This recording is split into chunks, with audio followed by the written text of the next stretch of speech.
Պարզվում է, որ ամենասովորական բազուկի միջոցով կարելի է ներկել ձվերը և ունենալ այսպիսի նրբագեղ ու շատ գեղեցիկ ձվեր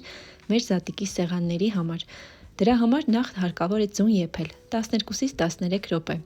այնուհետև բազուկը քերել մանր քերիչով, վրան ավելացնել 9%-անոց քացախաթթու, այնուհետև ձվերը թաքցնել բազուկի վերմակի տակ, հետո հերթով հանել այնտեղից, լվանալ և ավելի գեղեցիկ տեսք ստանալու համար առաջարկում եմ նաև մի փոքր բուսաեղով այսպես պատել։ Հետո կարելի է նաև օգտագործել գեղեցիկ կպչուկներ, ընտրել ամենագեղեցիկ մեզ դուր եկած տարբերակը, հեռացնել թաղանթը, տեղադրել չոր ձվի վրա, սա պարտադիր է, հետո թաց բամբակի օգնությամբ պատկերը տեղափոխել ձվի վրա, սա վայրկյաններ է տևում ուղղակի, և ունենալ այսպիսի նուրբ, գեղեցիկ և շատ տարբերվող ձվիկներ։ Դե ինչ, հուսամ այս տարբերակը ձեզ դուր եկավ, պահպանեք ու զարդարեք ձեր զատիկի սեղանները։